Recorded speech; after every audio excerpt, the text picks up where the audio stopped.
कांग्रेस के कद्दावर नेता और राज्यसभा में नेता प्रतिपक्ष रहे गुलाम नबी आजाद के अचानक प्रधानमंत्री नरेंद्र मोदी के लिए उमड़े प्रेम से सियासी हलचल तेज हो गई है। जम्मू में G23 नेताओं के पार्टी हाईकमान के खिलाफ संघर्ष का संकेत देने के एक दिन बाद ही सार्वजनिक मंच पर आजाद की ओर से मोदी को जमीनी नेता कहने से कई मायने निकाले जा रहे हैं। इसे सियासी समीकरणों में बड़े बदलाव के रूप में देखा जा रहा है। राज्यसभा में विदाई के दौरान आजाद की तारीफ करते हुए पीएम मोदी की आंखें भर आई थीं।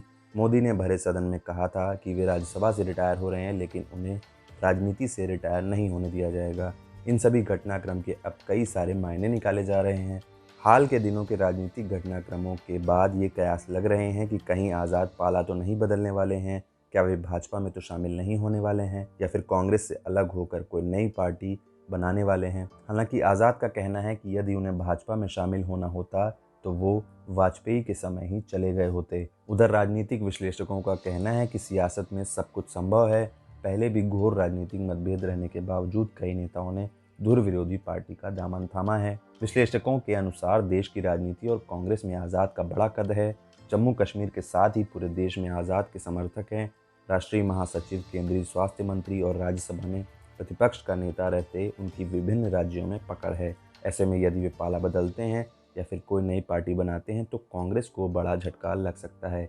यदि ऐसा नहीं होता तो भी आज़ाद समर्थकों की चुप्पी का कांग्रेस की सेहत पर असर पड़ सकता है। कांग्रेस पार्टी की आंतरिक लोकतंत्र और अध्यक्ष पद के लिए चुनाव का मुद्दा उठाकर सोनिया गांधी की आंखों की किरकिरी बनने वाले आज़ाद ने अपने समर्थकों के साथ शनिवार को जम्मू से सोनिया राहुल के खिलाफ बिगुल फूंका था। गांधी ग्लोबल फैमिली की ओर से आयोजित शांति सम्मेलन में कांग्रेस के लगातार कमज़ोर होने की बात कही गई थी।